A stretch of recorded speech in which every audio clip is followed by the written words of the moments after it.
Так, сколько ты зарабатываешь? Трачу как бы не особо экономно, мне хватает. Я вот по отцовской линии художник в третьем поколении. Зачем я вот нужен здесь? Он бедный, он несчастный, он творит, ничего не зарабатывает. Ты рисуешь голых женщин? Очень много. Если я рисую голую женщину, она должна быть примерно равна настоящей. Картину могу продать сразу же за несколько сотен тысяч. Миллионов. Почти, да. Человек, который покупает, неужели он настолько наивен, что он думает, ему оригинал Моны Лизы продадут? Объясни мне за 1 минуту, как я могу нарисовать портрет. За минуту я могу объяснить, но для того, чтобы научиться это делать, придется потратить очень много времени. Может ли он нарисовать картину, которая будет стоить миллионы? Может. И как это сделать? Если бы я знал, от чего это зависит, наверное, я бы продавал за миллионы свои работы. Это подкаст «Олег на лавочке». Мы находимся в художественной мастерской, где поговорим про искусство и путь становления художника с владимирским живописцем Федором Солодиловым. Олег на лавочке. Федь, привет. Привет, Олег. Я очень удивлен, что я оказался в таком шикарном месте. Здесь очень много картин. Расскажи, где я нахожусь и сколько ты зарабатываешь? Прекрасный вопрос. Мы находимся в мастерской, которая изначально принадлежала моему отцу. Сейчас официально она принадлежит моей крестной. Но я здесь работаю, храню свои картины, провожу времени достаточно много, когда бываю во Владимире. Вот. То есть это, в общем-то, такое родное для меня место с детства. Я как бы привык вот к тому, что эти стены, они несут вот эту творческую энергетику, которой они напитались, и предполагают, что когда я сюда прихожу, вот я погружаюсь вот в мир какого-то творения, созидания, вот. То есть место для меня очень значимое. Уголок силы, получается, такой. Да. Ты прям работаешь здесь? Да, работаю. И сколько ты картин написал? Ой, это сложно посчитать, потому что картин много. Уже, то есть профессионально я занимаюсь 10 лет искусством изобразительным, и за это время я даже не знаю. Короче говоря, очень много. Много было создано в этих стенах. Так, сколько ты зарабатываешь? Заработок у меня нестабильный, поэтому сказать фиксированно, что в месяц вот столько-то я не смогу. Но как бы мне сейчас при условии того, что я живу в Москве, не готовлю себе еду, я питаюсь, то есть всегда в каких-то местах, и как бы, в целом так трачу как бы не особо экономно, мне хватает. То есть вот. Но при этом я сейчас живу в общаге от как бы института своего, поэтому я не трачу денег на аренду. А аренда в Москве очень дорогая. Поэтому, нормально живу где-то на 1050 в месяц, вот, а зарабатываю сколько всегда по-разному. Иногда бывает, что картину могу продать сразу же за несколько сотен тысяч. Миллионов. Почти, да. Было бы здорово. Наверное, скоро будет. А иногда могу ничего месяц не делать. Просто жить на то, что есть. Могу вписаться в какой-нибудь проект по росписям и зарабатывать, где-то примерно по 1007 в день. Такая вот ставочка. То есть твой заработок зависит от того, сколько ты картин напишешь и за сколько ты продашь каждую из этих картин? От того, сколько я напишу, не зависит, потому что пишу я всегда, я работаю постоянно, практически не отдыхаю. Это вошло уже у меня в привычку, то есть такой темп как бы жизни. И плюс, к этому располагает та среда, в которой я сейчас нахожусь. То есть это, во-первых, и институт, и какие-то свои амбиции творческие, вот. Поэтому пишу я всегда, но зависит от того, захотят ли что-то купить у меня люди и позовут ли, допустим, меня в какой-то проект монументальный, скажем так, да, работа с архитектурой, со стенками, вот. Расскажи про твои последние проекты, которые у тебя были.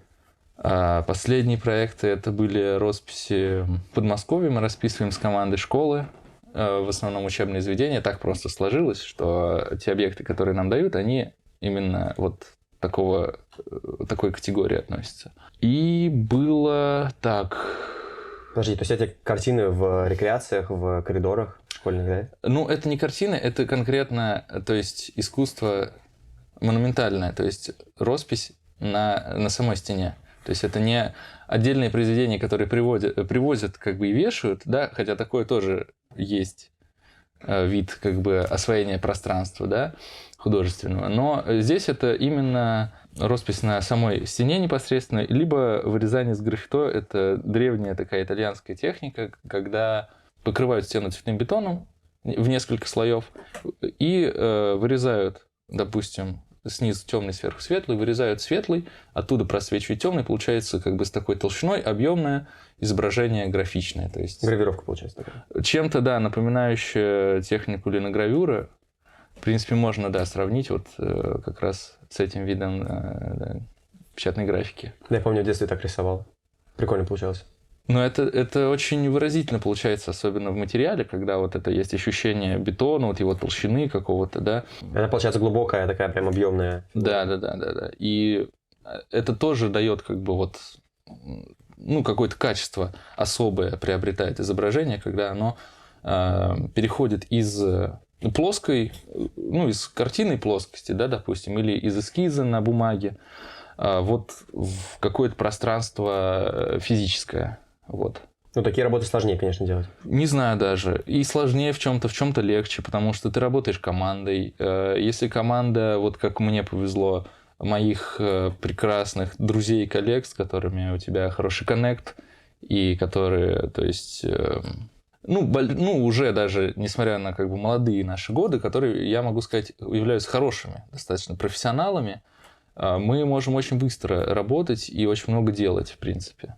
И там как бы, ну, как сказать, это просто немножко по-другому, по другим законам это все работает, нежели когда ты создаешь свое какое-то отдельное произведение, где ты являешься его автором и исполнителем непосредственно. Потому что там ты один решаешь какие-то задачи, и они просто другого плана. А здесь вы просто вместе делаете одно, как бы такое большое общее дело, и каждый знает все этапы, которые должны вот быть произведены. И каждый знает как бы свою роль, свой темп соседа. И как-то все это больше как механизм такой слаженный идет.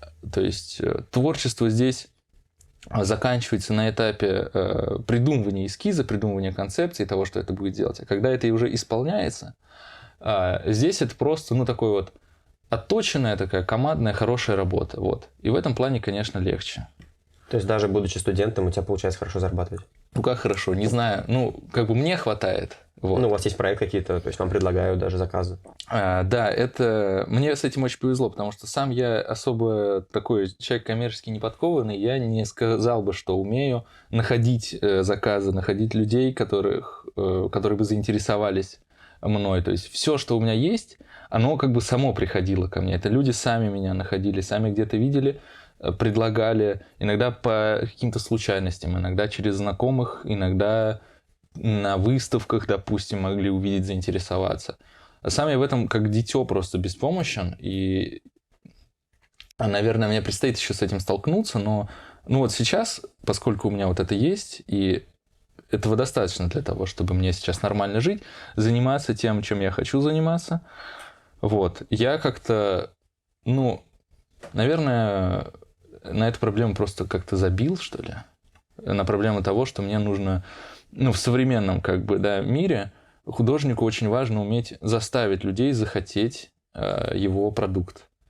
Вот. Раньше, когда были времена госзаказов и так далее, то есть такого не было. Сейчас ты должен не просто уметь хорошо делать свое дело, но ты еще должен быть и менеджером сам себе, и продюсером, и всем на свете, короче говоря. Вот. И продвигать уметь себя.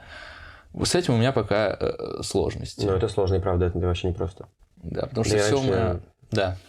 Да, и раньше я думал, что художники — это достаточно такие бедные люди, которые прям живут, ну, прям еле-еле выживают буквально, пока они сделают свою там очень классную работу, крутую, которую они продадут за много денег, и станут очень известные и популярные. А сейчас? Сейчас я понял, что, оказывается, можно искать подработки, очень много... Да, ну это такое, на самом деле, для людей как бы не из этой сферы, не вовлеченных, это немножко является, ну, даже в стереотипном в каком-то смысле, потому что даже в массовой культуре очень много есть вот этого архетипа того художника, который как бы такой весь погружен в свой мир, он бедный, он несчастный, он творит, ничего не зарабатывает, как бы. Для себя, для души. Да, и просто вот он живет только... Это такой романтический очень образ, классный, наверное, выразительный, который, ну, идеально подходит, да, для того, чтобы снять об этом фильм или какую-то историю написать про такого художника. Ну, конечно, да, на самом деле все не совсем так. И такие есть ребята, как бы и они молодцы, что несмотря ни на что они продолжают творить. Но просто, да, реалии как бы таковы, что ты навряд ли сможешь выжить просто, если ты не сможешь себя научиться, ну, себя продавать. Не знаю, как это прозвучит, но продавать то, что ты делаешь, продвигать свои тоже изделия, да, продвигать. Вот есть, конечно, еще так называемые воскресные художники, так назвал своих коллег неких зарубежных Иван Леонидович Лубенников, преподаватель нашего института. Ныне он уже от нас ушел несколько лет назад. Но как бы я до сих пор часто пересматриваю какие-то интервью с ним. Он очень много умных вещей прекрасных говорит о творчестве и вот как-то всегда вдохновляет. Он воскресными художниками назвал ребят, которые ходят на обычную работу, ну, в офис условно или еще куда-то, и творчеством занимаются по выходным. То есть для них это как хобби. И ну, такое тоже есть, и это очень распространенно, и среди моих знакомых, даже достаточно молодых людей такое встречается, что просто человек ну, вынужден вот так свою жизнь выстраивать, то есть ходить действительно куда-то, работать там с 9 до 5 и рисовать только в свободное время. Это, конечно, того, чего бы мне не очень хотелось. Я бы хотел все-таки и дальше таким образом как-то вот устроиться в этой жизни, чтобы зарабатывать непосредственно своим делом. Федя, смотри, а считаешь ли ты себя каким-то исключением из правил? Потому что вот у тебя получается зарабатывать, а, например, у твоих сверстников этого не получается делать. Или у них тоже есть какой-то успех? Да нет, я вообще никакое не исключение из правил. Я больше скажу, я вообще не назвал бы себя как-то коммерчески успешным человеком.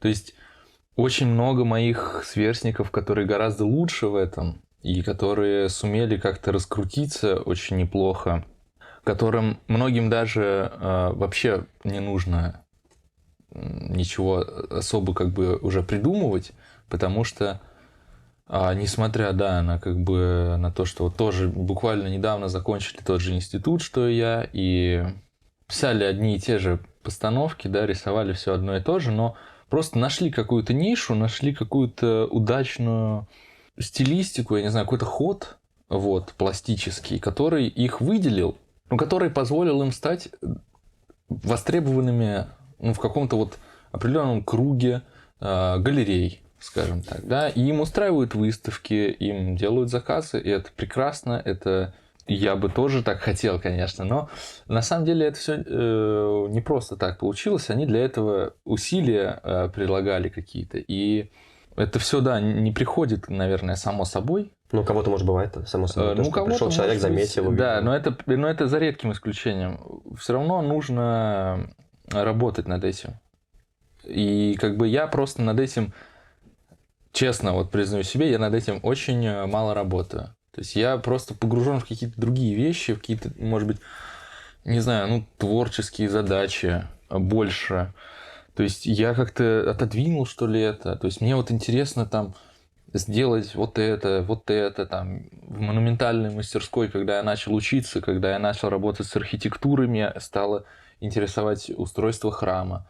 Мне стало интересно придумать комплекс росписей.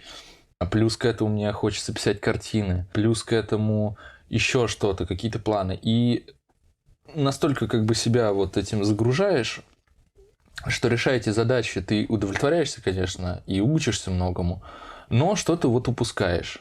Всегда приходится чем-то жертвовать, как бы.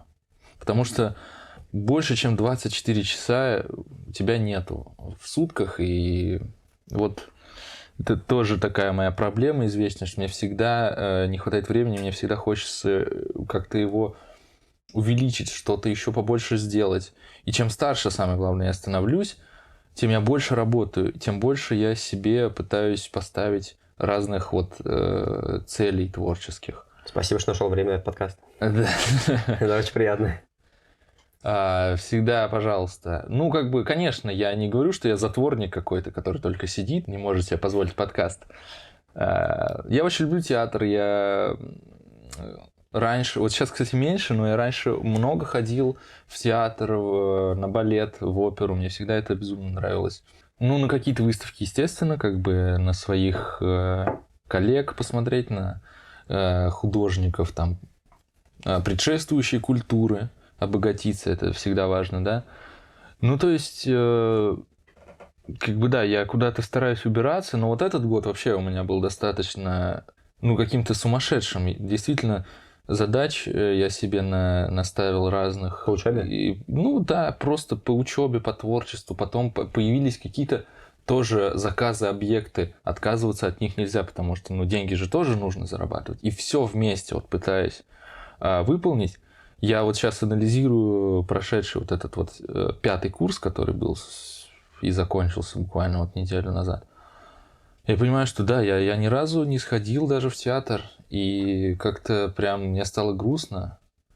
С одной стороны, я много успел сделать, но с другой нельзя, наверное, забывать вот о том, что надо все-таки, ну, ко внешнему миру тоже быть внимательным, чутким, и к культуре, которая в нем присутствует и с которой ты можешь в какой-то контакт войти, стараться в этот контакт входить и впускать ее в себя, иначе можно как-то вот закомпостироваться, наверное, совсем. Вот. Так что сейчас я буду как-то пытаться восполнить вот этот пробел. Ну, ты правильно делаешь. Мне кажется, в жизни нужно разнообразие. Нужно и уделять время и учебе, и работе, и, конечно же, отдыхать тоже. Да, и впечатления, которые ты как художник можешь приобрести, они тоже во многом зависят от того, что, ну, буквально от того, что ты видишь, что вокруг тебя происходит.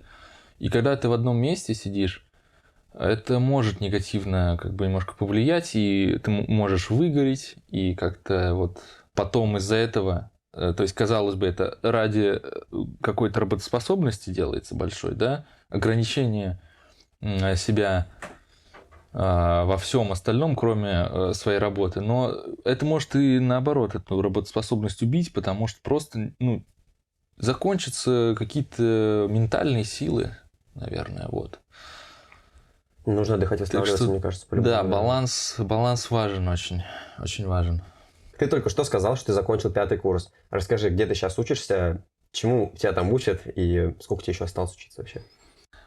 Да, закончил 5-й курс лучшего института в мире, который очень сильно люблю.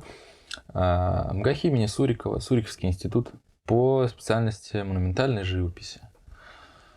Вот, до этого... Подожди, а Строгановка разве не лучший вуз в России? Нет, лучший Суриковка. Я понял, нормально. Конечно, и только она, больше ничего не существует. Продолжаем. Так, да. Ну, ладно. Можете написать мне в комментариях о том, что я не прав. Все строгановцы, напишите мне, пожалуйста.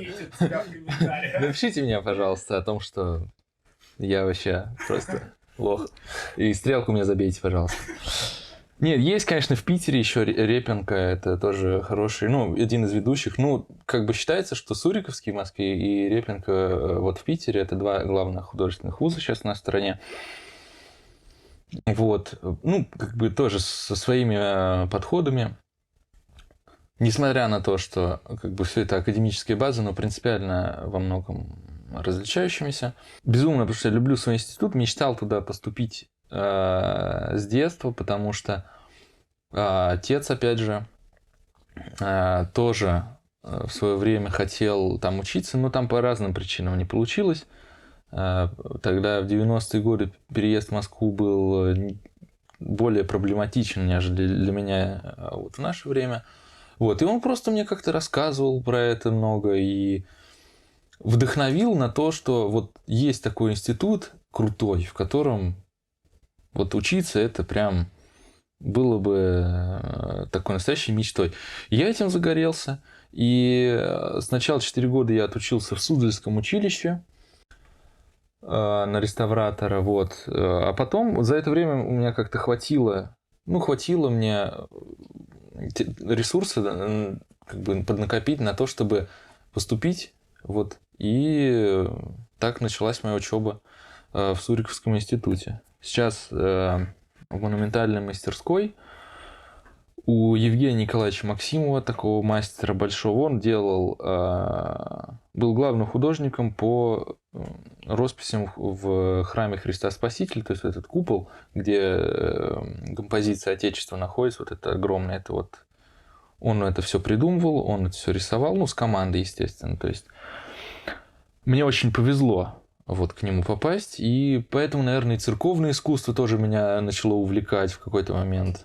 Потому что когда ты видишь такой пример перед собой человека, посвятившего всю жизнь этому и создавшего, ну, по-настоящему великие вещи уже в этой сфере, и который способен открыть тебе этот вот отдельный, сложный, многогранный мир, хотя кажется, что вроде бы церковное искусство, оно сковано рамками канона, и там особо не размахнешься, но это вот очень большое заблуждение. Даже в рамках канона там такое огромное поле для творчества, для того, чтобы себя проявить, вот, как художнику. А чему конкретно он тебя научил? Конкретно, я не знаю даже, как это вот структурированно перечислить. Может, какие-то секреты он? Да нет, секреты там особо... Ну, как секреты? Что можно назвать секретом? Мне кажется, у настоящего педагога нет секретов от своих студентов. Он максимально рассказывает то, что знает сам. И ты просто либо сможешь это взять от него, либо нет. Ну, это все как бы на чем-то базируется, да. Когда ты начинаешь работать с объемом храма, ты должен осознавать, какая это архитектура, как к ней подступиться, какую иконографическую программу составить, то есть о чем это должно быть. Потому что храм по своей сути является как бы законченной такой моделью мира. Та цельная как бы картина устройства Вселенной, которую являет человеку храм, вот ее, ну, это большая, во-первых, ответственность, ну, браться вообще за такое. И я бы не сказал, что сейчас я готов это сделать, потому что для этого, ну, нужен и опыт, и мастерство, но я просто очень хотел бы в это погрузиться еще больше и этому научиться, потому что, ну, это просто безумно богатый мир. Он богатый и пластически, как бы как визуальное выражение художественной идеи. Он богатый по, ну, какой-то, ну, смысловой своей нагрузки, потому что, в принципе же, Библия — книга книг, в ней как бы есть ответы на все вопросы. И, соответственно, все то, о чем рассказывает церковный художник, оно базируется на этом. Все эти сюжеты, их переплетение, их взаимодействие друг с другом, они тоже могут рождать какие-то, ну, дополнительные смыслы и прочтения уже известных. И, ну, это просто вот не выразить словами, насколько много всего можно сделать, насколько можно много всего сказать вот этим языком. Поэтому, да, я вот в это сейчас погружаюсь активно, и свою дипломную работу, которая вот у меня будет на 6 курсе, хочу посвятить как раз росписям храма. То есть мне сейчас нужно найти подходящую архитектуру, какой-то новый чистый храм, и начать над этим вот эту большую серьезную работу длиной в год. И я надеюсь, что у меня что-то получится интересное. Почему у вас такое долгое обучение? 6 лет – это достаточно большой срок. Не знаю, наверное, потому что, ну, вообще учиться надо всю жизнь, и художнику особенно, как бы. То есть творчество – это бесконечный такой процесс познавания мира и познавания, ну, каких-то своих возможностей для выражения, для транслирования этого мира окружающим людям, вот, зрителям своим. 6 лет, с одной стороны, кажется много. Я, проучившись 5, могу сказать, что они пролетели настолько незаметно, что я бы вернулся сейчас с удовольствием на 1 курс и прошел бы это все заново. Это такое прекрасное, счастливое время с кучей и полезного опыта, и каких-то знакомств людей, которые меня окружают, которые тоже меня многому научили, которые сделали мою жизнь, ну, как-то вот ярче. И, ну, все это вот вместе совместилось. Новый город, в который я переехал, Москва, вот этот институт, то, кого я встретил, и в какое-то такое впечатление общее, большое вот от этого отрезка жизни, что мне, наверное, отделить одно от другого тоже сложно, потому что все это неразрывно друг с другом связано получилось. Вот.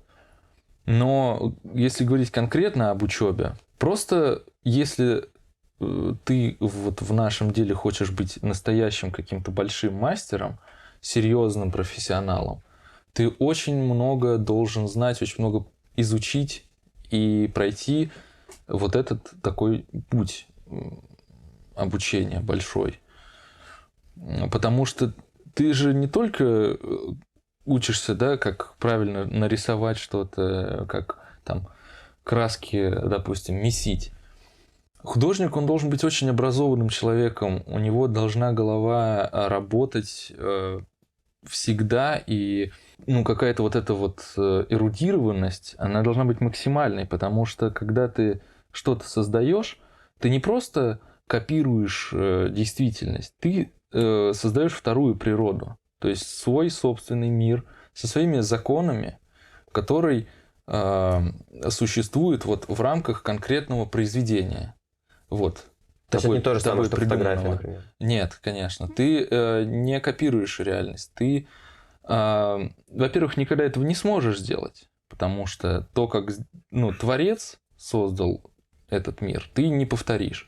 Во-вторых, на изобразительной плоскости работают свои законы. То есть то, как мы воспринимаем мускульно-двигательно вот, нашу действительность. И, если брать еще кучу разных там ощущений, да, которыми человек познает мир, их невозможно же спроецировать на картинную плоскость. И ты поэтому преобразуешь всегда увиденное. То есть всегда это идет, как говорят, типа пропускание через себя, но это пропускание через себя, оно, если говорить, более так развернуто, оно предполагает именно преобразование увиденного, оно переосмысление какое-то. Потому что, да, я вот уже об этом сказал и повторюсь, ты создаешь вторую природу, не копируешь первую, потому что вот такой термин прекрасный ввел в мою жизнь, не знаю, он ли его придумал, мой педагог Сергей Гавриляченко, вялое жизнеподобие. То есть, когда человек пытается скопировать что-то, получается действительно невыразительно, получается что-то лишенное художественного образа, что-то вялое такое, какое-то никакое. Вот. А для того, чтобы художественный образ был живым и какое-то воздействие производил на зрителя, эмоциональное, какую-то историю, возможно, рассказывал, какую-то философию в себе нес, его очень нужно, над этим большую работу проделать. И поэтому художнику важно не просто быть мастером с точным глазом и послушной рукой. Ему нужно очень хорошо знать историю искусств, историю просто человеческую, литературу. Я думаю, что в музыке разбираться. То есть все, что может наполнить тебя культурно, ты должен максимально впитывать в себя этот мир и впитывать как можно плотнее. Потому что потом это как раз-таки и позволит преобразовывать реальность, создавая именно вот настоящие какие-то большие, серьезные, выразительные художественные образы. Вот я, когда что-то начинаю рисовать, иногда это рождается... То есть такой вопрос часто искусствоведы задают. Что первичнее, форма или содержание? Это вот как раз неотделимые вещи, потому что тебя может вдохновить на что-то, какое-то пластическое событие из окружающего мира. Пластическим событием может быть все, что угодно. Это может быть яблоко, лежащее на столе. Это пластическое событие. Ты начинаешь рисовать это яблоко. И для того, чтобы это стало художественным произведением, каким-то философским, скажем, да, ты начинаешь придумывать какой-то нарратив, может рождаться у этого всего. То есть, почему оно здесь оказалось, с каким какие могут быть отсылки к мифологии прошлого, допустим, какой-то истории. То есть, опять же, яблоко — это может быть история про изгнание из рая. Это может быть еще куча всего. И когда ты не просто, да, срисовываешь что-то, а пытаешься создать вот образ, отсылающий еще к чему-то, получается просто гораздо лучше, гораздо более богатое произведение. Вот. Ну, яблоко, может быть, это такой пример не совсем правильный, потому что это разговор о просто таком изображении предмета, но вот если особенно какая-то картина связана с присутствием в ней человека, вот, и с каким-то действием, которое с этим человеком связано, с несколькими людьми, вот тут уже обязательно вот эта надстройка культурная, без нее, ну, это будет дежурная картинка, никому не нужная и неинтересная. Вот. А ты начинаешь просто вот, если ты человек образованный и ссылающийся на предыдущую какую-то культуру, ты сможешь из этого гораздо больше выжить, что ли. Вот. А если ты ее игнорируешь, то навряд ли что-то великое получится сделать. Вот. Поэтому такое обучение длинное, поэтому погружение, вот весь этот контекст, как бы, он очень важен. То есть художник — это человек, который в первую очередь передает чувства, какие-то эмоции своей картиной, своим изображением, а не просто перерисовывает или просто переделывает что-то. Ну, да. В моем понимании, то есть я думаю, что со мной найдется много людей, которые со мной захотят поспорить, как бы. Вот. Но в моем понимании все-таки творческий процесс, он предполагает большую какую-то и аналитическую работу.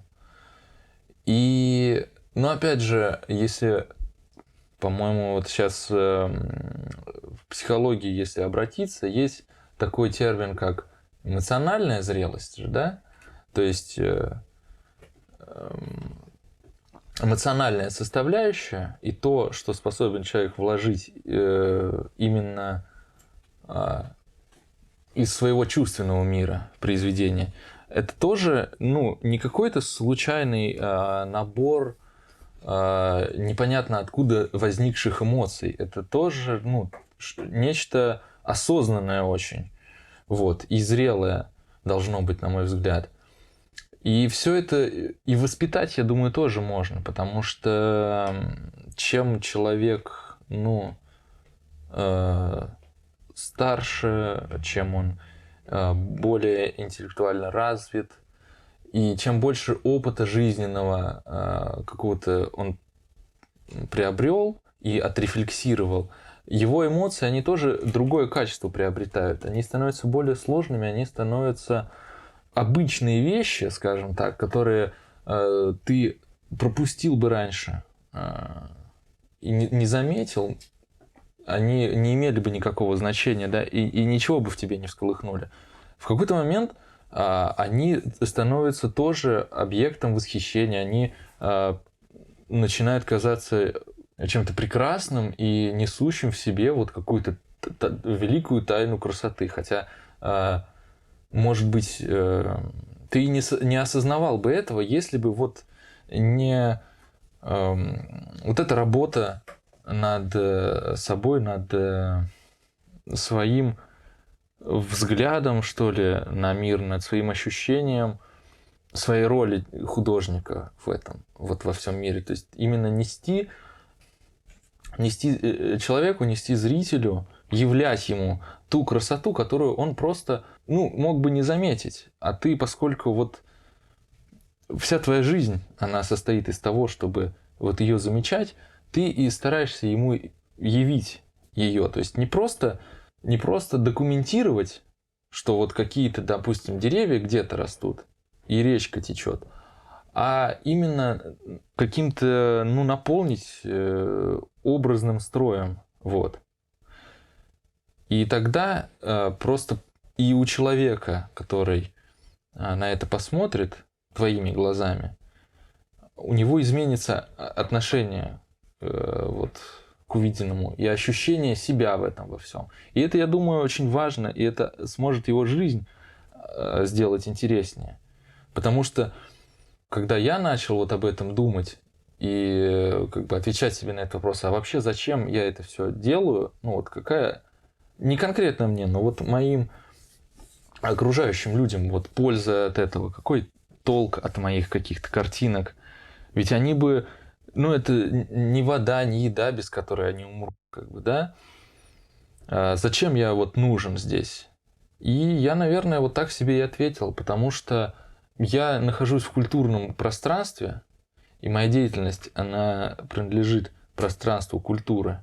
Это я и человека потенциального, да, своего какого-то зрителя, я стараюсь вовлечь вот в это пространство культуры, пространство, где все наполнено красотой, где вообще, в принципе, мир воспринимается через призму красоты, через призму прекрасного. Вот. И искусство настоящее, способное, ну вот, воздействие такое серьезное на человека производить, оно очень сильно, я думаю, и помогает какие-то даже трудные времена пережить, потому что когда ты смотришь на мир глазами художника, даже что-то трагичное, оно несет в себе печать вот творца и какую-то вот сквозящую такую, ну вот, красоту и смысл.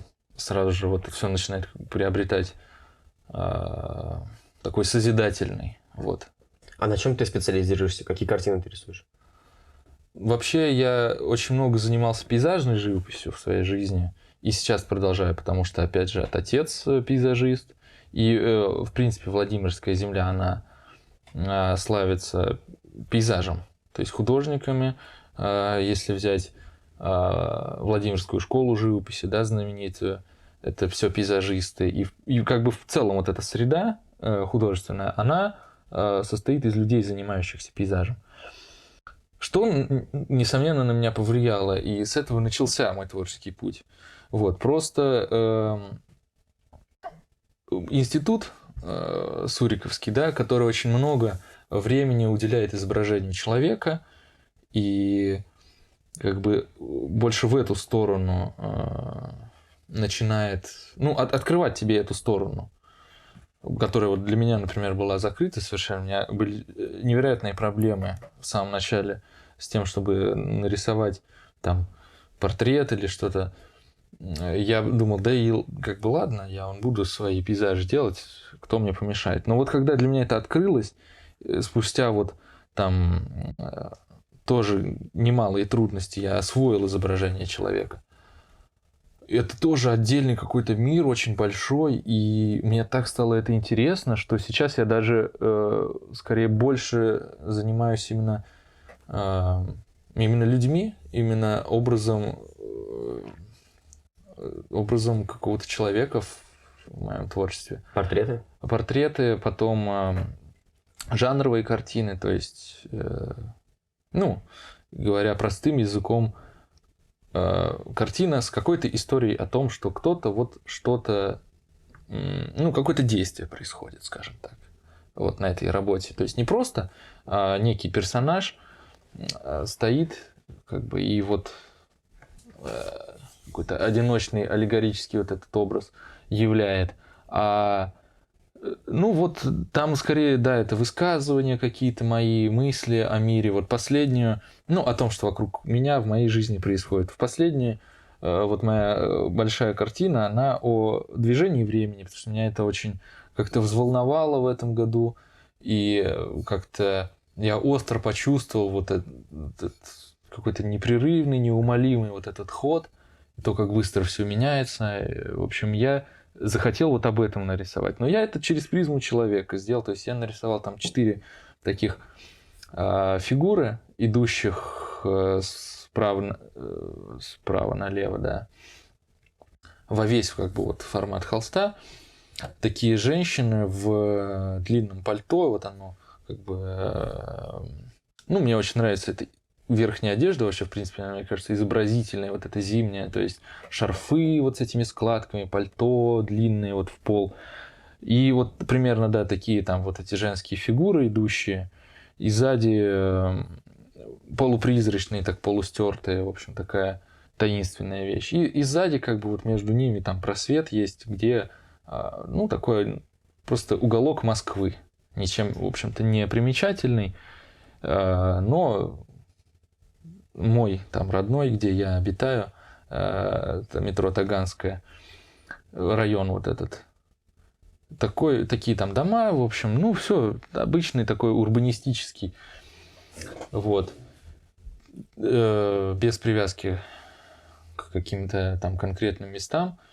В общем, вот такая вот вещь, и подобные я периодически рисую, то есть у меня возникают какие-то мысли, и которые мне обязательно нужно транслировать, которые я хочу вот поделиться. И я в этом создаю картину. Она придумывается обычно долго, мучительно, вот эти эскизы, которые не получаются. Вот для меня это самая вот ужасная стадия эскизов. Потом, когда все-таки это сложилось, уже на большом формат переносить и писать, это уже удовольствие, в общем-то. Вот. А иногда вот эти просто недели, когда ты не можешь выбраться из эскизов, и в каком-то находишься отчаянии полном, потому что вся жизнь, она меркнет и приобретает, ну, какое-то качество депрессивное, потому что ты понимаешь, что вот не можешь вот сделать то, чего хочешь. Это ужасное чувство. Но каждый раз приходится через него проходить, и каждый раз, когда ты его преодолеваешь, это просто вот настоящий праздник и счастье. Вот. И поэтому я каждый раз за это берусь, зная, что меня ждет, но всегда как бы вот с этой надеждой, что я все-таки это переборю. Так, ты рисуешь портреты. Я вот вообще не умею рисовать. Научи меня, объясни мне за 1 минуту, как я могу рисовать портрет. Прекрасно. Прям пошагово. За минуту я могу объяснить, но для того, чтобы научиться это делать, придется потратить очень много времени. Потому что сначала нужно будет освоить то, как я учился. Сначала ты осваиваешь рисование простых геометрических тел и распределение на них света, и то, как моделируется благодаря этому форма. То есть кубик, шарик, вот, гипсовые. Палка огуречек. Да. Получился человечек. В конце получается, если очень постараться. Нормально. Потом они все усложняются. Ты начинаешь переходить к каким-то обрубовкам, когда человеческую голову делят на такие грани грубые, чтобы ты понимал, из чего, из вот каких плоскостей она как бы вот состоит. И освоив это, потом ты уже сможешь нанизывать какие-то, ну, индивидуальные черты лица и так далее, кожу там надевать, мышцы, то есть потом рисуются гипсовые головы, вот эти идеальные античные образцы тоже. И после этого обычно переходит уже к натурному, к работе вот с натурой, с живой, с человеком. И анатомию, конечно, да, в процессе изучать, то есть череп, устройство, мышцы и так далее. То есть вот это все важно. Ну и не только изучать, естественно, изучать с пластической привязкой, то есть рисовать, чтобы рука тоже запоминала. Вот, куда что крепится. Я сам могу этому научиться? Я думаю, что... Или мне нужно идти в училище или в университет? Я думаю, что в училище не обязательно идти. Но педагог, с хорошим педагогом можно научиться самому, да. Просто вот ходить на занятия с человеком, который тебе это все объяснит. И если нормально так работать, упорно, то можно без училища этому научиться, я думаю, да. Но если чисто самостоятельно без педагога, это, скорее всего, какие-то либо исключительные случаи, либо это до какого-то предела не очень, скажем, меня бы удовлетворившего. Я бы посоветовал с профессионалом этим заниматься. Вот. Тогда можно. Если как бы трудиться упорно и поставить себе цель, все можно сделать. И никогда не поздно, я думаю. А расскажи, что такое золотое сечение. И правда, что оно делает человека красивым? То есть, например, обхват талии, обхват плеч, что-нибудь такое вот. Золотое сечение — это идеальные пропорции, как бы рассчитанные.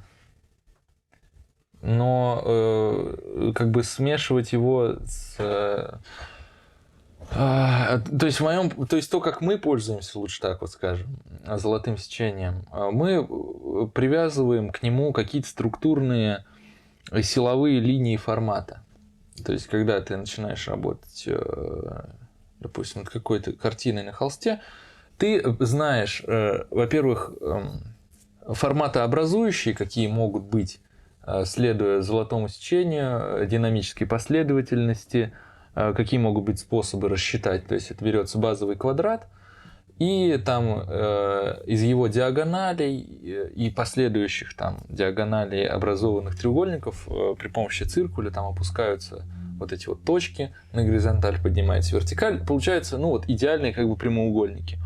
И если ты очень... Вот Суриков, кстати, этим много занимался, в честь которого наш институт. Если брать его картины, недавно вот вышла книга у нас прекрасная, наши педагоги выпустили, где они подробно разбирают членение самых вот основных его произведений, и кажется, что вроде Суриков такой стихийный там художник, у него живопись, у него там все живет. Вот он, на самом деле он знал вот эту геометрию настолько досконально и так ей занимался много, что буквально ничего случайного нет. Каждый ключевой персонаж, каждый какой-то предмет композиционно значимый, он нанизывается именно на рассчитанные строго вот эти вот горизонтали, вертикали, диагонали, то есть архитектурные элементы, где там утро стрелецкой казни, то есть вот эти все купола собора Василия Блаженного, Кремлевская стена, ее наклон, это все вообще не просто так вот, не от балды взято, это все он выверял и рассчитывал, то есть он, прежде чем начать вот эту магию живописи творить, занимался вот этой холодной, просто астрально холодной геометрией, и поэтому все железобетонно на этом держится. Вот. И, собственно, золотое сечение для этого мы и изучаем, чтобы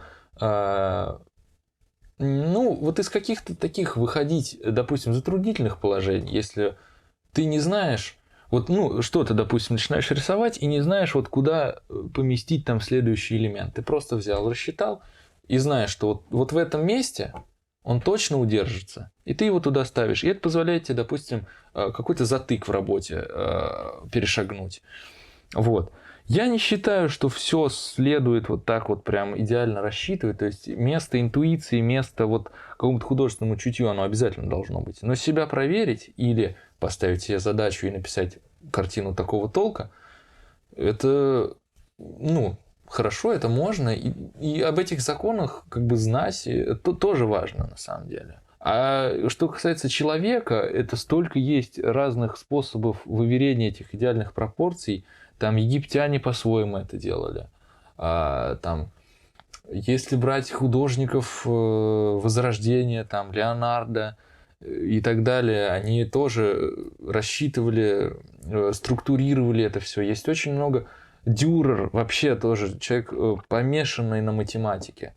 У него там настолько сложные вот эти трактаты, написанные им, о том, как вот он из кубика он выводит вот этот человеческий портрет, и как он это все рассчитывает, их невозможно читать, потому что, ну, это очень много текста, очень много вот этого расчета какого-то, казалось бы, нудного.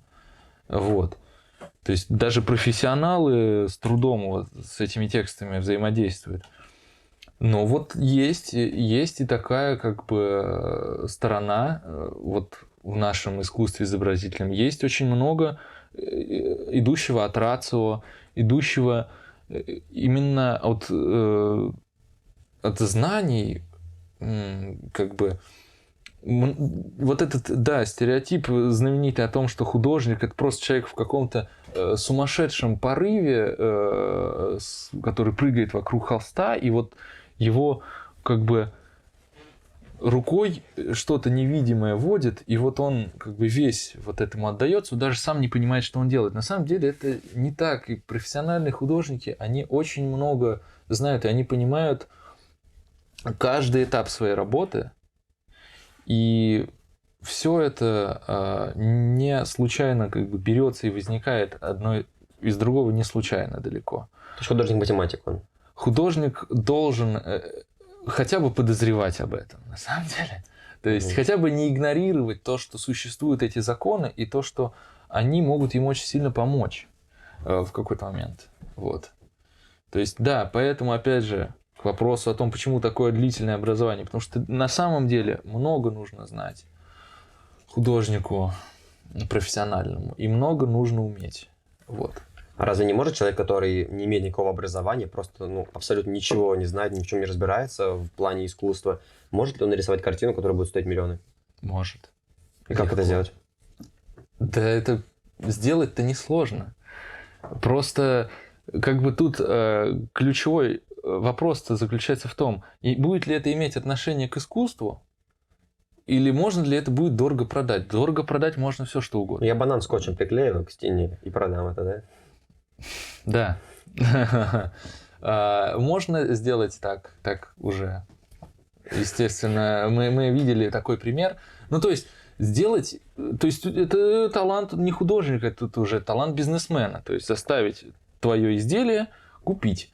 Можно все что угодно заставить людей купить, если у тебя талант есть... Если ты прекрасный вот бизнесмен, торгаш, я не знаю...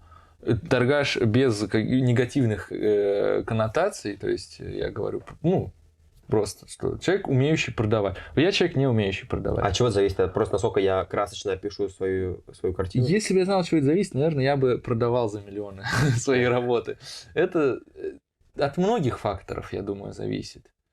Но я вот этих тонкостей, к сожалению, не знаю, не могу ими поделиться. Это вот для меня, для самого, это сейчас сфера такая terra incognita во многом. Ну, правда, что сейчас все картины, очень которые дорогие, они именно старых художников. Леонардо да Винчи, там, Ван Гог, еще кого-то. Ну, я вообще не уверен. Именно за их возраст и есть такая наценка.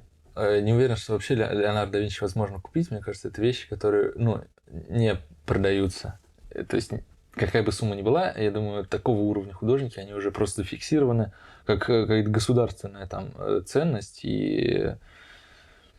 Ну, если, да, я понял, если мы не привязываемся конкретно к этим двум фамилиям, да, старые художники самые дорогие. Но есть очень много и современных художников, которые прекрасно себя чувствуют, которые прекрасно продают. И, то есть, не за такие деньги, конечно, космические, но за очень хорошие. За деньги, которым можно только позавидовать, как бы. Вот.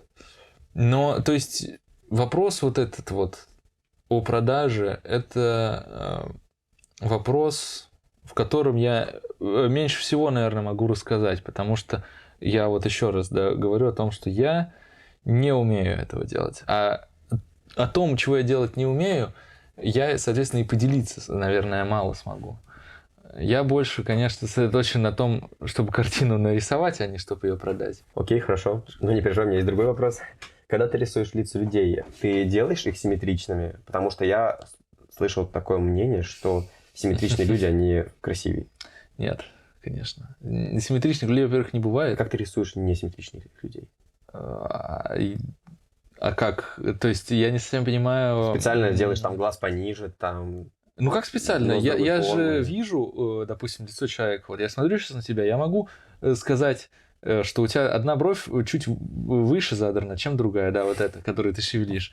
И то есть мне не надо это делать специально, я просто это вижу, и я это делаю, потому что я это считаю не недостатками, а наоборот какими-то, даже трогательными особенностями каждого человека. И то, что у людей там кривая линия рта не идеально горизонтальная, или там один глаз действительно может быть ниже или выше другого, или просто посажен по оси как-то криво, это всегда, у меня это вызывает, наоборот, симпатию скорее. И мне это кажется интересным и выразительным. И, кстати, если обращаться опять к каким-то там авторитетным художникам прошлого, взять, скажем, Боттичелли, у него очень кривые лица. Если посмотреть, кого он рисует, они нарисованы идеально. То есть видно, что он это сделал не потому, что он плохо рисует, он идеальный рисовальщик. Ну, вот такой человек, и он это делает, и это, ну, невероятно пронзительно и живо как-то смотрится. Вот действительно, такое не идеальное вот это лицо, хотя это вроде искусство возрождения, да, такое все возвышенное, но вот это вот такое присутствие, вот это нотки вот неидеальности какой-то, оно придает, ну, вот жизни этому всему и какой-то подлинности. Меня это завораживает вот даже. То, как вот он с этим обращается. Вот с каким изяществом художник способен обыграть несимметричность, какую-то неидеальность. Это большое качество такое мастера настоящего. Окей, а если разница на чем рисовать? Например, на бумаге, на дереве, на холсте? Разница, да, конечно, есть. Какими красками я это буду делать? Для каждой поверхности свои краски. Ну, можно, конечно, и как бы это все экспериментировать и смешивать. Я тоже, в общем-то, этим занимаюсь. Но если мы говорим про какое-то классическое понимание того, к какой краске какая поверхность относится, то, ну, для бумаги это графические материалы, скорее, там, акварель, темпера, да. Масло это холст. Вот. Также, вот я, например, очень люблю на дереве работать, на фанере, например, на ДВП. Мне очень нравится вот эта твердая такая поверхность. И я пишу маслом и акрилом, в основном вот сейчас вот этими двумя материалами. И вот деревяшки, вот иногда даже с какими-то бороздками вот этими фанерными, характерными, которые есть, я их специально не зашкуриваю, потому что они тоже определенную эстетику задают. И то, чем ты работаешь, это на самом деле важный вопрос, один из ключевых, на самом деле, то, чем делать, потому что материал, он за собой тебя ведет очень упорно. С материалом не должно быть борьбы, с материалом должно быть именно взаимодействие. И в чем разница? Ну, в чем разница между этими материалами или что? Ну да, и чем рисовать? То твоему темпераменту ближе. Я думаю, ты должен просто выбрать для себя сам. То есть попробовать все нужное и понять вот конкретно как бы психофизике твоей соответствует вот более какой-то изящный, воздушный, там, легкий, либо грубый какой-то варварский. То есть можно же не только там, да, краской что-то делать, можно красочный слой сошкуривать там специально, придавая ему вот эту вот такую специально созданную вот эту потертость, грубость. Можно там смывать слои, допустим, скипидаром грубо, как-то нарочито, чтобы просвечивали предыдущие. Это тоже, ну, про определенную эстетику. Это просто вот про то, что ты хочешь выразить скорее. А зависит ли цена картины от того, какие материалы в ней используются? Цена картины зависит от этого только исключительно, если ты пишешь дорогими красками. Но ты будешь, соответственно, и цену рассчитывать, наверное, чуть по-другому. Если ты пишешь дешевыми красками, то... Ну, то есть это не сильно как бы зависит от этого. Просто вот если ты, допустим, какой-то художник, который может себе позволить дорогие материалы, то ты можешь там и цену, соответственно, назвать. А если ты пишешь, в принципе, ну вот как я не использую дорогие краски, я самый обычный человек. Я просто, в принципе, как-то это, ну, вообще даже не беру в расчет. То есть сколько у меня ушло на материалы, я просто об этом не думаю, потому что, ну, это, в принципе, фигня, это немного. Вот, то есть я только свой труд оцениваю в этом случае. А могу ли я нарисовать успешную, красивую картину, используя просто бумагу и краски самые дешевые? Конечно. Легко. Ну, то есть это исключительно уже зависит от твоего уровня таланта, мастерства. Хороший художник, он на бумаге из фикс-прайса медовой акварелью сделает прекрасную вещь. Вот. А человек, который не умеет, какие ему не дай материалы, ну, ничего не получится, потому что он просто не умеет. Вот. Тут как бы разница в том, что хорошими приятнее работать. Да. Они там какие-то возможности дают, допустим, тебе Вот в масляной, особенно, да, живописи, это остро чувствуется, потому что когда ты пишешь слишком плохими и качественными красками, они имеют свойство прожухать, цвет теряется. Просто то, что ты хотел как бы выразить, ты не можешь, поскольку вот нужное качество цвета, его нужное звучание, оно не достигается за счет того, что ты вот краску кладешь, а через день ты приходишь, она вся прожухла, и ничем невозможно как бы вернуть вот то, ну вот, ту звучность этой краски, которая была вот у тебя, когда она была свежей. Поэтому ты уже в следующий раз, наверное, купишь подороже что-то. Но я все равно как бы очень дорогие не покупаю, но вот этот момент есть. Вот таких тонкостей, что просто вот дешевые материалы, они не способны порой дать тебе того, чего ты хочешь. Но даже самыми плохими красками можно сделать хорошую картину, в принципе. Это тут как бы самое главное то, что ты сам из себя представляешь. У меня вот мама училась на подобной специальности, и она мне показывала свои работы. Я смотрю на них и говорю, блин, это же просто превосходно. А она говорит, что ей поставили 3 за них. И я думаю, почему? Как? Вот так реально бывает? Ну, конечно, ты же человек, ну, как бы немножко со стороны, да, который изобразительным искусством не занимается.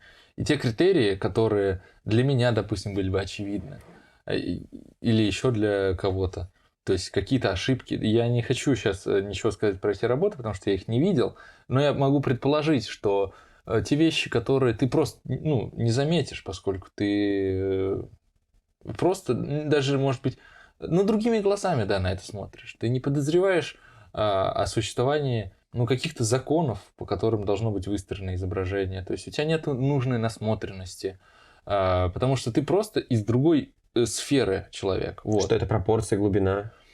Да это все на свете, я не знаю. То есть мне кажется, о таких вещах лучше говорить предметно, держать картинку перед собой, вот на нее смотреть и говорить конкретно, вот что вот это, и вот это, и вот это.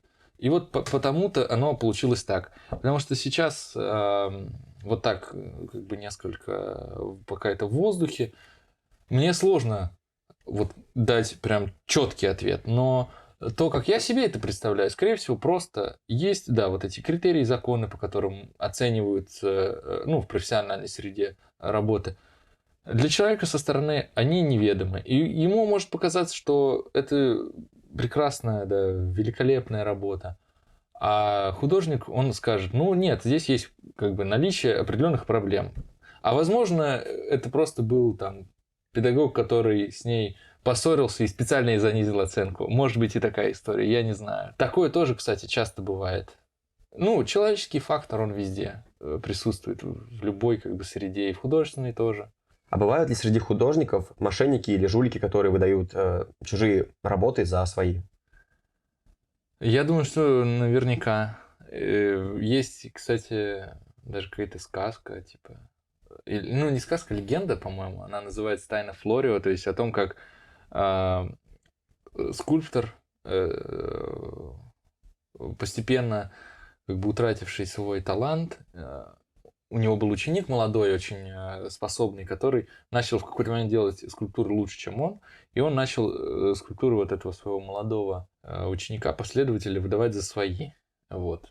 И как бы купаться в лучах славы, но сам он все больше и больше как бы деградировал в этом смысле, и, не мог уже не то, чтобы даже как бы сравниться со своим учеником, вот этим вот молодым гением, он даже себя там предыдущего уже не мог, я так плохо помню, по-моему, так было, что он уже себя предыдущего не мог догнать, как бы, и в конце концов, там, по-моему, эта тайна вскрылась, в общем, вот, такая легенда есть, и, соответственно, я думаю, что такие примеры тоже, их достаточно.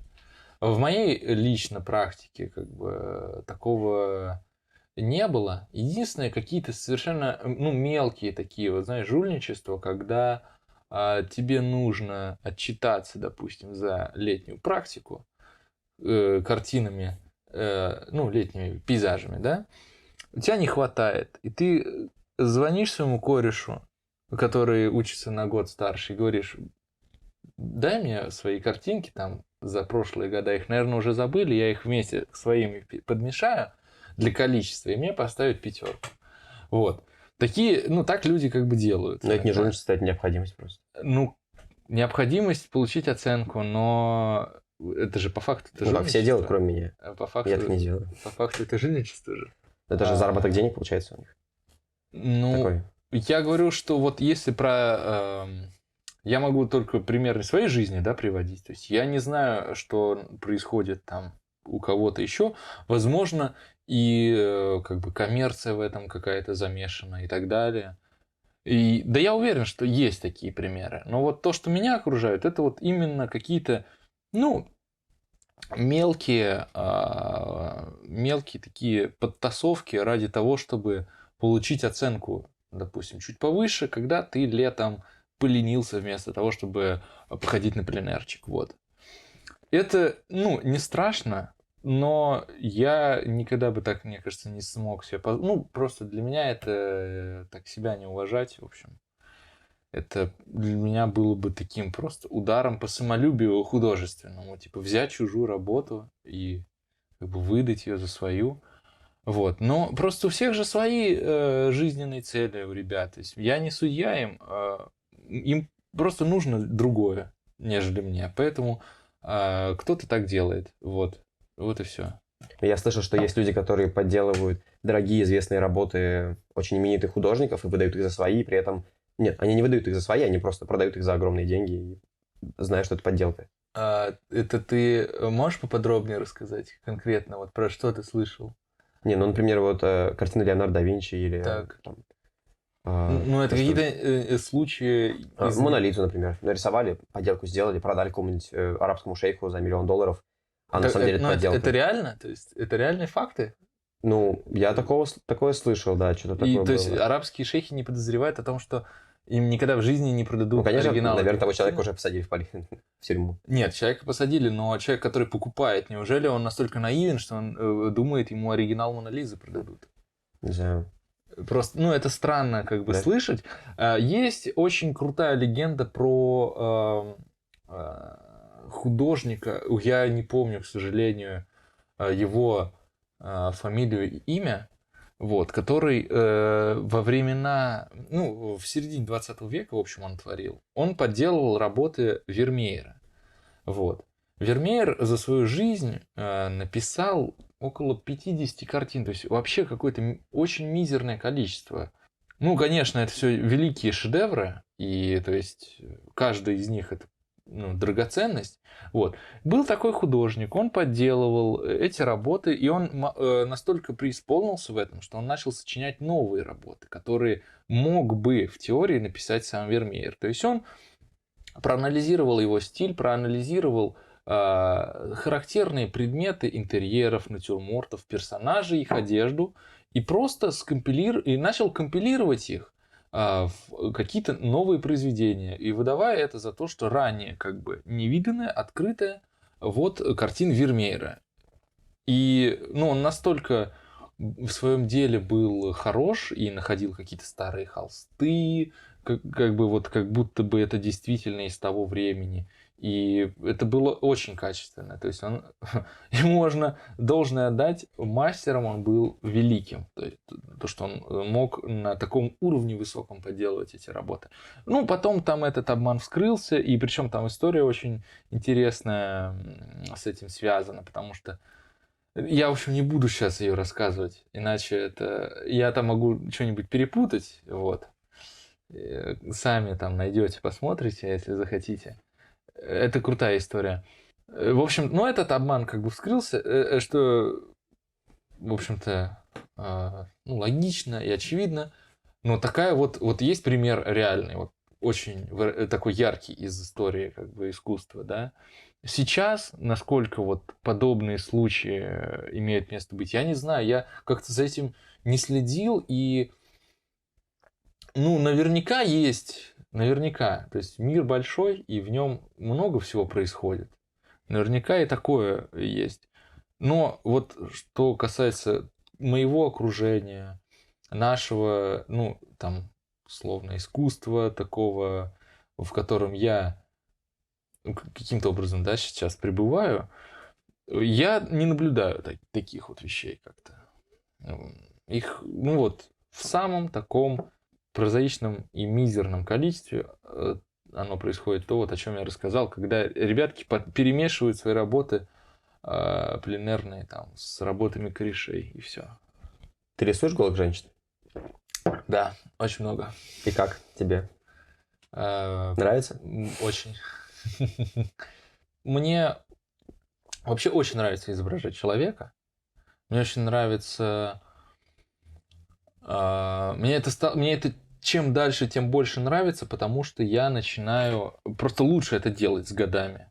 Я чувствую себя в этом увереннее, и когда ты начинаешь вот своими глазами видеть, как из-под твоей собственной руки, которая год назад этого не могла, выходит, ну, что-то такое, ну, уже приличное, и этот человек, как бы, ты чувствуешь в себе силу создать действительно, ну, такого убедительную человеческую фигуру, вот ее прям нарисовать и сделать, и знаешь, как бы, как это, ну, так невероятно приятное какое-то вот ощущение. Я, конечно, больше увлекаюсь портретом, нежели изображением фигуры целиком. Мне как-то интереснее сейчас именно вот эта сфера. То есть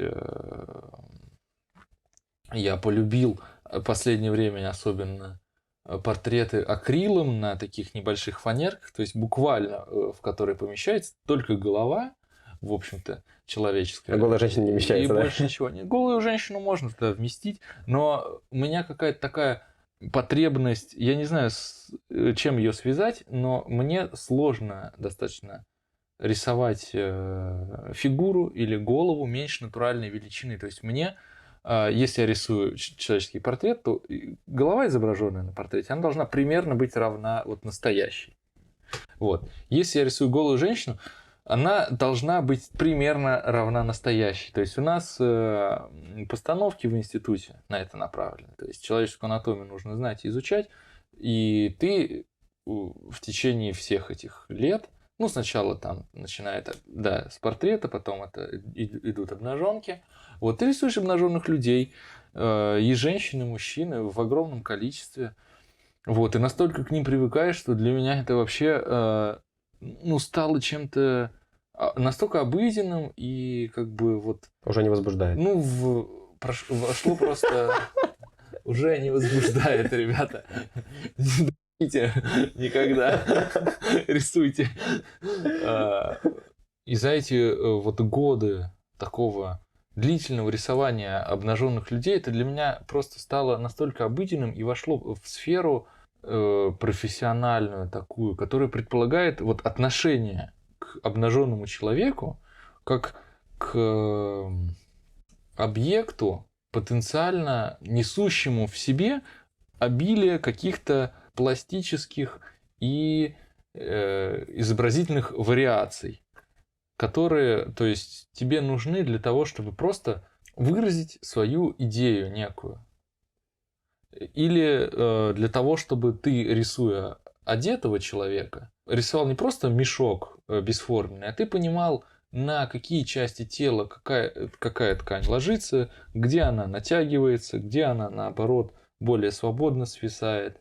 И все это было структурно просто и профессионально. То есть, чтобы под одеждой всегда чувствовалось понимание человеческой анатомии и конструкции человеческого тела. Просто те картины, которые я пишу творческие, они присутствие обнаженного человека сейчас не предполагают. Я не знаю, может быть, потом меня, наоборот, в эту как бы область потянет, и мне будет интересно работать с этим. Сейчас мне просто с этим работать неинтересно. Я пишу просто о своей жизни, о каких-то волнующих меня моментах, которые связаны, ну, просто с экзистенциальными вопросами. И там люди присутствующие, это очень много, во-первых, там автопортретного есть. И если какие-то другие люди присутствуют, то они вот как в картине, которую я описывал, последний «Проход времени», это ну, персонажи такие несколько неконкретные, несколько вот просто призрачно такие аллегорические, вот где-то растворяющиеся даже в той среде, в которой они обитают.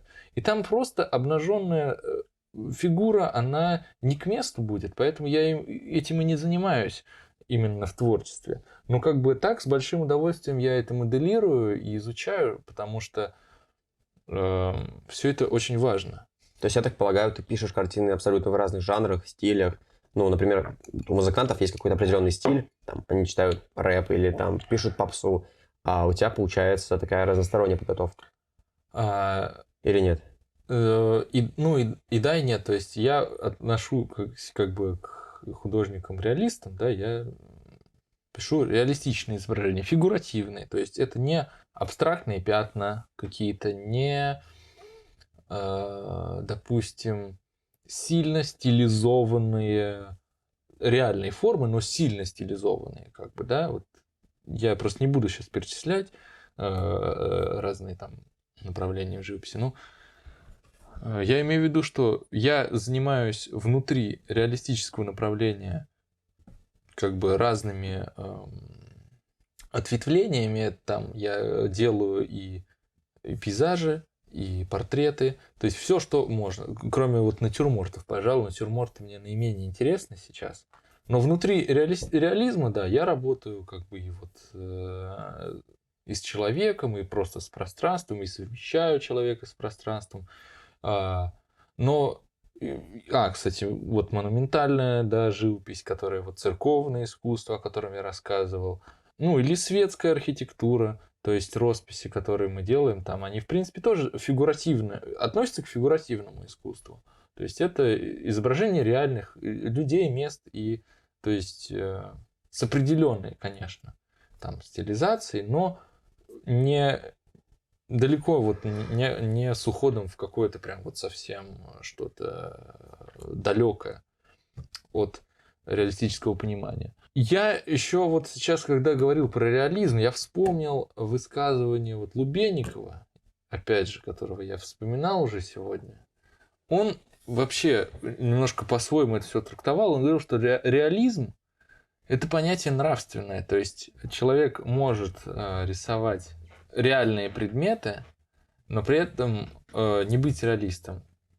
Он может быть там мифотворцем условным. То есть он тоже по-своему это на разные категории делил. Себя он, кстати, не относил к реалистам. Но я таким не буду вот вдаваться вот в такие более глубокие, какие-то уже философские несколько разграничения, которые сами художники порой придумывают, когда начинают сами себе задавать вот такие вопросы и рассуждать о понятиях у нас существующих. Для просто понимания какого-то простого, да, для понимания людей, которые, возможно, далеки от изобразительного искусства, я поэтому и выражусь так, что я вот реалист, да. Я реалистический художник. А ты можешь рисовать по памяти? Да, могу. Но это будет не очень как бы качественно, потому что для того, чтобы рисовать по памяти, нужен очень большой опыт рисования с натуры. Есть примеры художников, которые могли вообще абсолютно... Вот третий раз упоминаю уже Лубенникова, Нетленного. У него вообще мастерская была без окон, в которой был там вот этот искусственный свет страшный. Его все приходили, спрашивали, как он в ней работает, как он вообще краски видит. А он настолько вот был уже опытным и знал досконально от и до, что ему даже не надо было никуда оттуда выходить. Он сидел в этой мастерской. Он знал, что если я смешаю эту краску с этой, получится вот такой цвет, и никакое освещение, вот это оранжевое, ничего ему не мешало. И он так много в своей молодости рисовал с натуры и людей, и какие-то предметы, знал все типы бликов на всех типах ягод. То есть он, просто вот все изучил. И он просто брал эти образы из головы и компилировал в нужном порядке, их собирал как конструктор. И у него получались произведения. Это вот пример такого человека, не каждому такое дано, но вот есть такие люди. Вот он мог действительно брать, и вот из того мира, который он в себя впитал, он просто доставал то, что ему нужно, и делал из этого очень убедительные, настоящие вот произведения. Я, конечно же, не смогу ничего подобного сейчас создать. Я не знаю, может быть, когда-то в будущем у меня получится накопить такой опыт. Я сейчас, ну, на каком-то определенном уровне, да, но это так, все. Мне очень сейчас важна натура, я много оттуда беру, и как бы на нее опираюсь бесконечно много. Вот. Но это нормально, как бы, да, работать с натурой это классический такой вариант. А на кого ты равняешься? Какой из художников для тебя прям пример для подражания? Не знаю. Ну, то есть их много, то есть одного выделить сложно. Ну, конечно, это мой отец, во-первых. Художники, которые мне нравятся, но на разных этапах просто жизни это разные художники. Вот сейчас мне очень нравится эстетика Возрождения, там Кватраченто, безупречные вот эти вот какие-то, ну, максимально изящные, там вот эти изысканные образы, когда культивируется что-то идеальное и прекрасное вот в таком именно самом первом его первичном значении, да. До этого мне нравились такие художники, как там Попков, допустим, вот суровый стиль советский наш. Я очень сильно увлекался. Еще раньше там передвижники, вот какие-то пейзажи там Левитана, допустим, когда я вот пейзажем увлекался. Мне казалось верхом вот. Жизнь просто вот она меняется, ну, точнее, в течение жизни твои вкусы, они меняются определенным образом, и ты сам меняешься. Вот. Так что да просто хотелось бы быть хорошим, настоящим художником, который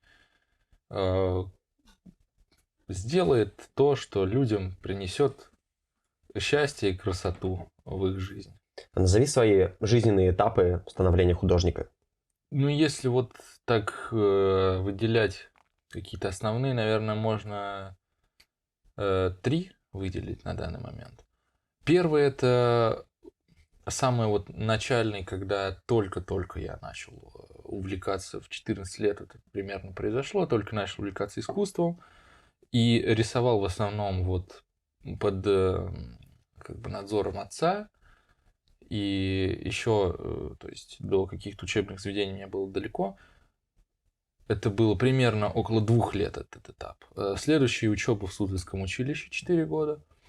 Вот. Такой уже более серьезный и такой осознанный. И вот последний, который сейчас тоже постепенно подходит к завершению, это Суриковский институт. То есть еще год остался. И после этого начнется уже самая настоящая такая взрослая жизнь художественная. То есть уже где не будет никаких советов, никаких каких-то вот таких преподавателей, которые могут помочь, к которым ты можешь обратиться. То есть уже ты просто будешь полностью отвечать за все сам. Так, мы с тобой поговорили про учебу в институте. Расскажи теперь поподробнее про учебу в Суздальском вузе, чего ты там научился и что вообще там было. Суздальский не вуз, а училище реставрационное. Место, в котором я учился на художника-реставратора книжной графики. Такая вот специальность выпала, которую я не подозревал, потому что я хотел пойти заниматься живописью. Мне всегда именно это было интересно. Но в тот год набор на живопись был только платный. И как-то так произошло, что ну вот отец там знал педагогов моих, которые будут у меня вот на книге. Он сказал, что даже хорошо туда иди, там хорошие очень педагоги, и как бы все равно рисовать ты будешь. Плюс вот интересная специальность, возможно, будет в жизни. Ну, я послушал, как бы, что, и пошел. Особо я просто не знал, куда иду, но на тот момент я просто доверился вот мнению там, отца и как-то полностью решил, что ну вот он говорит, надо сделать. Что он знает, что говорит. Поэтому вот так получилось, да, я поступил на реставрацию книги. И, в принципе, в течение вот всех этих 4 лет я реставрацией занимался не очень увлеченно и не очень серьезно. Я все равно как бы вот знал про Суриковский институт, мечтал о нем, старался подготовиться именно к нему. И, слава богу, мои педагоги отнеслись к этому с каким-то таким теплом и пониманием. И не грузили меня особенно вот этой реставрацией, как-то прощали ошибки, огрехи в этом, которых было немало с моей вот какой-то, ну, врожденной, может быть, неаккуратностью живописца. Может быть, я себя так, конечно, просто оправдываю, но вот такие вот тонкие какие-то вещи, когда нужно что-то идеально склеить, совместить, мне дается гораздо сложнее. Мне вот всегда было махать кистью более интересно. Потому что мне всегда было интересно больше заниматься живописью. И я очень часто даже жертвовал, ну, какими-то там парами там по реставрации и так далее, ради того, чтобы побольше порисовать. И, как ни странно, меня в этом поддерживали, а не упрекали. Вот. И вот благодаря вот этому какому-то прекрасному коннекту с этими педагогами, Светлана Евгеньевна Мымрина, Владимир Геннадьевич, у меня как-то получилось нормальный уровень приобрести для того, чтобы поступить в такой вот институт, как Суриковский. Потому что, в принципе, после нашего училища особо никуда, ну, в такие места люди не поступают. У нас упор идет не на художественную часть, а на реставрационную. Вот. Так что мне очень повезло вот вообще в жизни с наставниками, как-то с педагогами. Мне всегда везло, что в училище, что в Суриковском институте, что в начале, вот когда отец занимался именно моей подготовкой. Расскажи подробнее про своего отца, ведь он являлся твоим главным наставником на протяжении всей жизни. Отец тоже художник, как и дед по отцовской линии. То есть я вот по отцовской линии художник в третьем поколении, вообще так получилось. То есть прям у нас такая вот идет династия. Ну, как-то он меня не наставлял специально и никогда мне этого не пытался искусственно привить вообще, чтобы я был художником. Оно произошло само, как-то очень органично, плавно, и я бы даже сказал, поздно достаточно. Вот я уже говорил, в 14 лет я начал рисовать, хотя для человека, который живет в семье художников, казалось бы, ну, раньше это должно было произойти. А у меня вот это, ну, как-то вот не возникало, что-то вот, видимо, зрело просто. И когда подошло время, оно вот взяло и вылилось наружу. И причем достаточно быстро я к этому начал относиться серьезно. Серьезно начал готовиться, как-то уделять этому времени много в своей жизни. Да, отец подготовил к училищу. Он вот те азы, которые я постиг, которые мне помогли поступить в Суздальский этот филиал, были вот здесь, вот в этой мастерской, когда она еще принадлежала отцу, когда он здесь работал, я приходил сюда, рисовал, вот за этим мольбертом на этом месте, я помню. Вот так вот это все вот впитывал. Ну, я думаю, просто действительно, когда ты в этой среде существуешь с самого детства, и оно в тебя окружает, оно становится частью тебя все-таки. То есть быть художником — это обусловлено генетически, да? Ну, я думаю, что тут и то, и другое как-то вот на меня повлияло. То есть, естественно, это какие-то врожденные качества, 100%, потому что если родители художники, дедушка, ну, конечно, не может меня это обойти стороной. Ну, я вот в этом уверен. Потому что, да, есть такие вещи, как вот передающиеся по наследству, такие же, как близорукость, например, тоже по этой же линии. И вот, мне кажется, да, любовь к искусству. Ну и плюс среда. Человека же формирует среда, в которой он живет. С самого детства, когда ты вот находишься в семье, где ты вот, где первый твой контакт с искусством, это когда отец целую ночь там рисовал какую-то картину на заказ и неосторожно поставил ее на пол. А ты еще маленький, ничего не понимающий, ползаешь по этой квартире, подползаешь к этой сырой работе и вот так вот рукой ее всю смазываешь. Но это первый акт какого-то вот соприкосновения с искусством. Ужасно. И потом, да, уже через такое достаточное количество лет это вливается уже в осознанный выбор, когда ты делаешь вот шаг к тому, чтобы все, ну, встать на этот путь. Да, вот отец был как раз тем человеком, который, с которого, ну, благодаря которому во многом началась эта любовь к искусству. К сожалению, то есть не так много времени, ну, как-то вот я застал точнее, он застал моего становления как художника, потому что в 17 году его не стало, он погиб. И это как раз был второй курс училища, то есть только-только я начинал как-то вставать на ноги как художник. И потом вот это поступление в Суриковский институт тоже, в который он в свое время мечтал когда-то поступить. Я думаю, он был бы рад это увидеть, но вот не получилось, как-то не сложилась вот жизнь таким образом. Есть много вещей каких-то, которые я бы хотел ему показать, которые я мечтал бы, что он увидел, как я сделал, или там, которые обсудить. Потому что действительно, чем вот старше я становлюсь, начинаю что-то понимать больше как-то в изобразительном искусстве. И думаю, вот бы сейчас с отцом, наверное, было бы здорово как бы тоже что-то такое как-то обсудить, спросить, может быть, вместе куда-то поехать, порисовать. Очень жалко то, что его нет рядом. Он бы, мне кажется, гордился тобой. Я надеюсь, чтобы он гордился. Я стараюсь для этого делать все, что могу.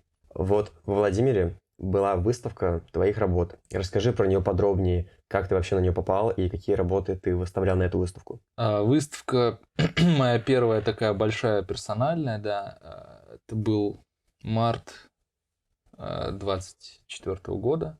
Я просто подал заявку как бы вот в наш центр РЗО, главный вот выставочный центр Владимирский, и презентацию там с концепцией выставки, что я хочу показать, почему, обоснование, как бы, ну, все это в Министерстве культуры, как бы, там есть определенные правила, да, по которым ты должен обозначить свое желание выставиться. И просто вот ее одобрили, и как-то долго, конечно, все это длилось, и очередь, и смещали мою выставку там по разным причинам. То есть где-то год я еще ждал с момента одобрения, но в итоге получилось.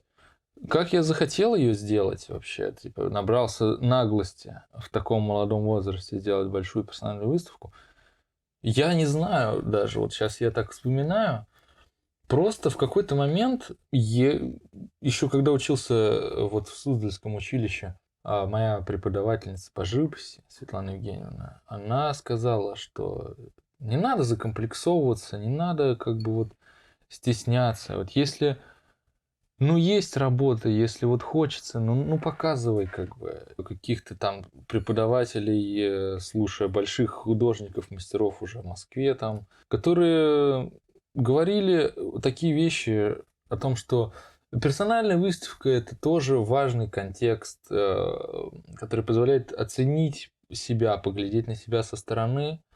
И как бы те вещи, которые ты никогда не видишь в мастерской, когда работы лежат на стеллажах, и когда вот ты их все вывесил, они перед глазами, они друг с другом, ты очень много начинаешь понимать, ну, чего тебе не хватает, где ты не дотянул, где что-то повторяется, может быть, что-то скучно. И это просто такой импульс к развитию, к дальнейшему, хороший. То есть это не только показать себя людям, а еще и самому сделать очень много важных выводов о своем творчестве. Ну, Вот. это, получается, анализ твоих работ всех был. Но это был такой большой срез, да, вот того, что я сделал за ну, такую свою творческую жизнь осознанную. То есть там я несколько ранних показывал очень работ, которые, ну, может быть, я бы не стал их в каком-то другом контексте выставлять, потому что они более слабые.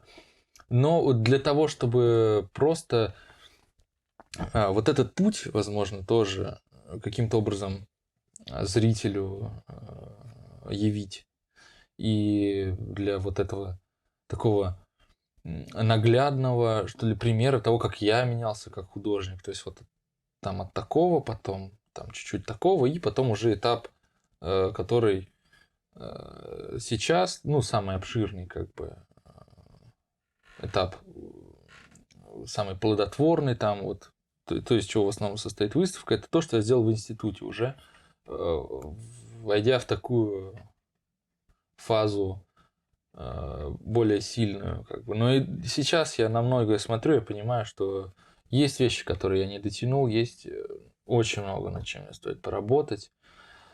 Ну, на тот момент это было важным, нужным событием, очень радостным. И пришло очень много людей, с которыми я там давно не виделся, с которыми я учился. И как-то вот это погружение тоже в воспоминания ранних там вот этих этапов, когда мы были в училище или еще что-то. И все эти люди, которые видели твой творческий путь с самого начала, вот они приходят и в этот зал, где ты как бы представлен уже более таким взрослым, серьезным, такое тоже волнение и вызывало и в каком-то смысле, ну, гордость, что я могу показать, что я вот иду к своей мечте, что я вот пытаюсь развиваться. Надеюсь, в будущем у тебя будут большие успехи. Все получится. У тебя позади, получается, очень много работ, очень много учебы. Расскажи небольшие твои как бы амбиции, планы, может быть, на будущее какие-то. Что тебя ждет в будущем, как ты считаешь? Что ты хочешь вообще дальше делать? Хочу дальше творить и хочу как можно лучше это делать. Если говорить про какую-то конкретику, ну вот близится, да, окончание института, и нужно будет найти свое место еще в какой-то новой жизни, которая очень изменится. Есть, ну, разные варианты, то есть, слава богу, мастерская вот монументальная, она предполагает достаточно широкий диапазон действий художественных, то есть ты можешь заниматься станковыми картинами, сотрудничать там с галереями, преподавать, можешь заниматься храмами, церковным искусством, светской архитектурой, то есть, по сути, основной мой заработок сейчас это росписи светской архитектуры, то есть это вот учебные вот заведения, ну и многое другое. Ну, то есть, в принципе, есть, наверное, возможность выбрать, да, чем заниматься. Но вот если глобально, я бы просто хотел сделать свое дело очень хорошо и самому быть счастливым от этого. И людям тоже принести, ну, внести в их жизни вот какое-то максимальное количество чего-то красивого, светлого. Потому что, наверное, все-таки, ну, талант, понятно, да, есть труд, есть беспощадное к себе самосовершенствование, есть талант, который дается свыше. И те вещи, которые получаются у тебя, есть же все-таки какие-то удачные, да, вещи, которые ты понимаешь, что как бы ты строг не был к себе, да, ты понимаешь, что что-то получилось. И вот в эти моменты, наверное, да, когда что-то получается, ты понимаешь, что вот тебе Господь не просто так вот помог и дал создать вот это. Потому что миссия художника, она все-таки не просто там отвлеченно творить и наслаждаться, а людям тоже что-то давать. Я надеюсь, у тебя все получится. Я желаю тебе огромных успехов. Спасибо, что нашел время, за то, что пришел на этот подкаст. Вообще очень круто. Мы очень много чего обсудили. Спасибо, да. Было очень классно. Я узнал для себя безумно много всяких новых вещей. Спасибо. Я очень рад, спасибо, да. Если кто-то после просмотра нашего подкаста захочет узнать о тебе побольше, заказать твою картину, где тебя можно будет найти? Для того, чтобы просто посмотреть, что я делаю, если кому-то будет интересно, есть некая соцсеть, на нее будут ссылки. Там я выкладываю то, что я рисую, и как бы иногда даже снимаю какие-то маленькие рилсы про свои картинки. А если интересно будет сделать заказ конкретный на какую-то вещь, то пишите просто мне в Телеграме, я всем отвечу. Ссылка будет, сами знаете где. Все, отлично. Спасибо. Спасибо. Давай нормально спроси этот вопрос. Прям серьезно, типа, спроси там. Да? Да нет, улыбнись. А я вообще в том. Я облился тут пивом. Это видно? Архитектура была не Хуй я буду на подкасте мокрый. мог. В сухариках, в орешках, У блядь. тебя в какой-то момент просто появится пятно на футболке. Очёс обоссавшийся. Я еще чувствую, что я вот так вот проливаю. Пластины могут быть железные, там, деревянные. Их закатывают краской. То есть там вырезают бороздки, краску попадает в бороздки и отпечатывают вот так. И только где бороздки, то отпечатывают. Получается изображение. И так можно много раз. Может деньги печатать. Наверное. А ты когда-нибудь рисовал человека, который ест? Нет. Вообще ни разу, реально? С пером выше этого. Пора бы это сделать. Самые динамичные, типа, мои натурщики были это... У меня был прикол. Мы когда с друзьями ходили в бар бухать, я всегда рисовал, как они бухают. А ты как казусы рисуешь, как звездочку? Или Снежинку. как гнездо. Как кратер на А воде? никто не позирует вот так. Вот. Я тебе тайну раскрою. В смысле? А у меня позировали. Ну, Может, дело в том, что я фоткаю? скорее всего, в этом дело, да. Потому что, ну... Для того, чтобы там увидеть звездочку, это нужно, ну, прям такие действия, типа как положить сесть жопой на холст. Они не, к искусству не имеют отношения. Они исключительно сделаны для того, чтобы привлечь внимание, сделать типа вот этот протест, обратить на себя Чёрный квадрат внимание. Малевич туда относится? Да. Черный квадрат Малевич не совсем, это немножко другое.